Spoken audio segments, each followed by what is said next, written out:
后来乡亲也来熟悉南投这位97岁插艺大师王庆松，高龄97岁，已经把伊的手艺教予后生甲孙仔，而且孙仔阁受到总统府的委托，做这个插器画送予咱的邦交国史瓦蒂尼的国王来做生日。今仔日的看见台湾国宝师傅。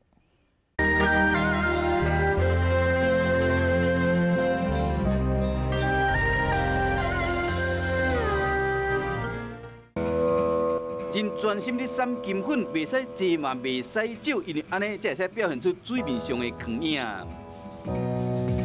所以我用笔灰灰咧，将挤出来金粉清掉，这是坚持。要做个一个成品的时呢，这有需要真长的期间才有法度即完成。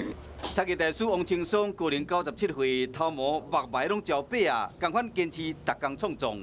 技艺啊，做偌久啊？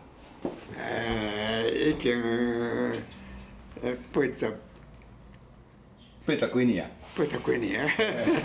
险啊，袂记去做插艺已经84年啊，16岁就开始接触插艺，19岁时被推荐到日本读东京美术学校。这间学校真严，毕业唔是看学分，是这个技术敢有达到老师的要求，老师若有肯定才会使毕业。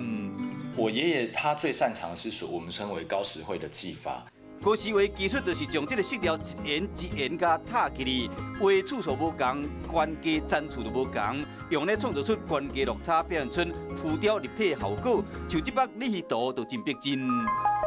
王庆松的好手艺传到后生，后生佫传落去第3代王俊伟，佫受到总统府的委托，做国泰安康的插器画，送予史瓦蒂尼的国王祝寿。在史瓦蒂尼那边的牛是一个财富的象征，所以我这次画了这个，就以牛的这个形式当做一个底，像画布的部分。一家伙3代伫插艺艺术世界中发光发热。 更望讲，这个遮有路的传统工艺，会使一代一代传落去。就好，遐有。